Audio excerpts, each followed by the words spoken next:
Okay, now let's take a look at some functionality for the agents. So for our agent commands, these are all the things we can do.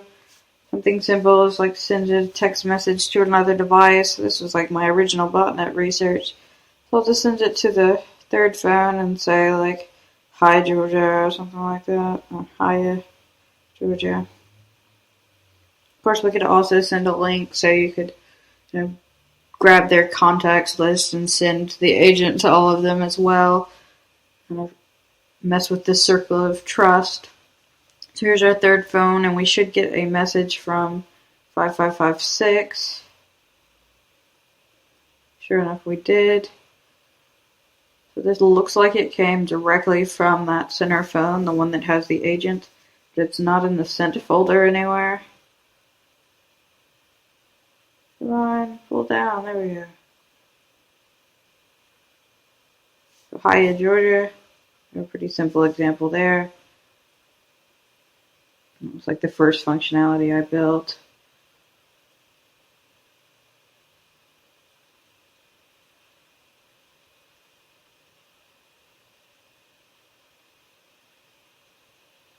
Do some other things. Let's see, how about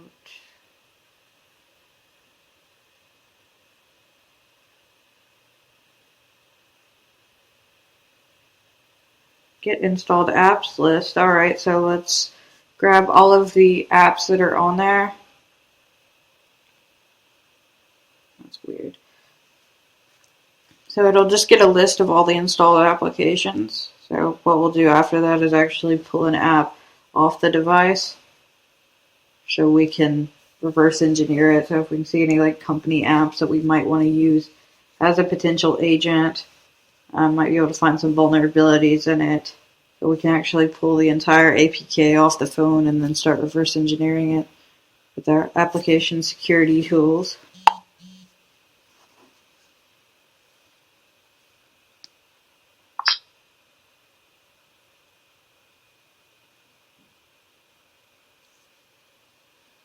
This will take a minute. The phones aren't particularly quick about this sort of stuff. The SMS is going to be pretty much instantaneous, though the 5554 phone has to check in with SPF and then send the text message, but it should be received nearly instantaneous with whatever lag there is for text messaging. But the HTTP, it is only going to check in periodically, naturally, so we don't run the battery down or otherwise let anyone know that we're sending a bunch of communication. It's meant to look like normal usage.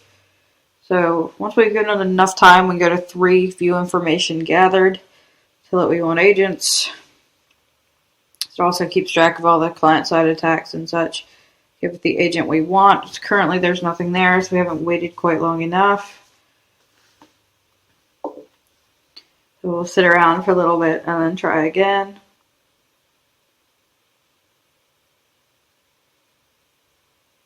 Not yet.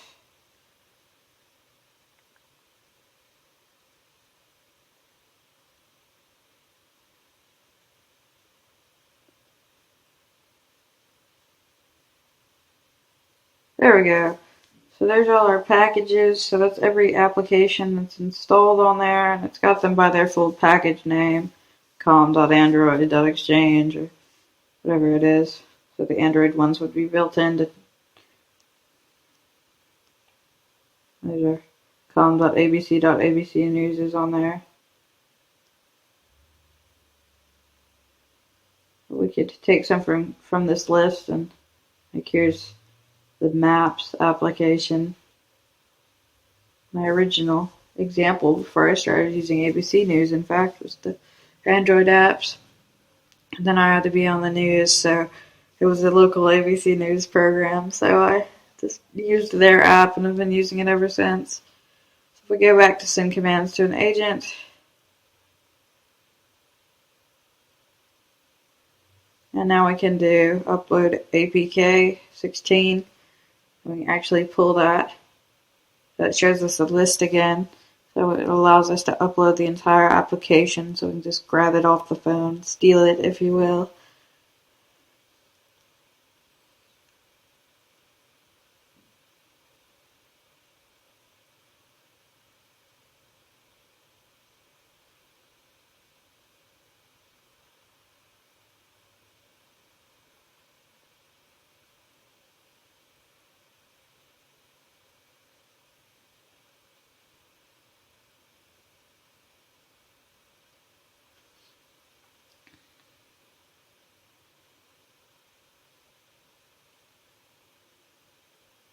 Alright, and if we give that a little bit of time, we should be able to pull that application. We don't cover application security in this course, but if you do study Android application security, you'll see how you can reverse engineer this and install it on an emulator or a test phone and run some tests against it. You could also, of course, use it as an agent, so we could run it through our backdoor we saw in the previous video and turn it into an agent as well. Send it to some other people from the contacts list.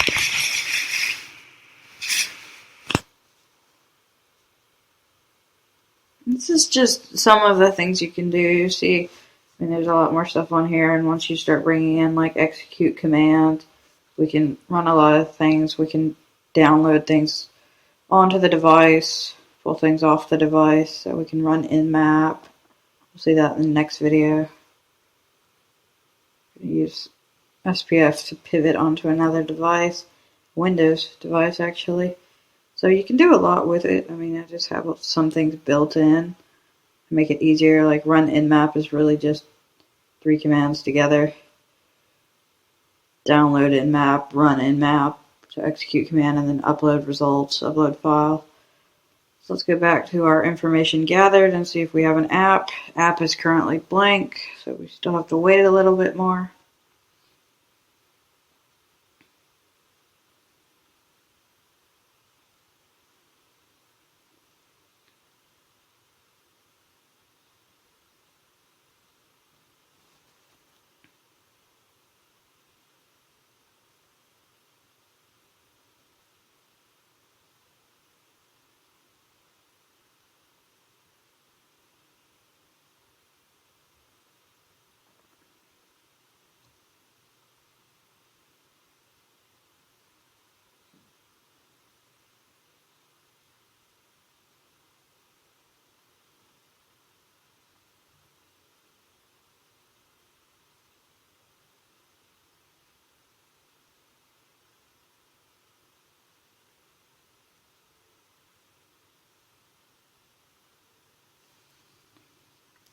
Phones can be a bit tedious. So surprisingly, if I do the SMS shell, so it has an option where it can have you pivot and then you can actually do it through SMS, have the shell come back. That's actually pretty fast. It really only delays a couple of seconds. Let's try this again. There we go. So root smartphone Pinterest framework console maps.apk. So we open up another terminal and actually take a look at that.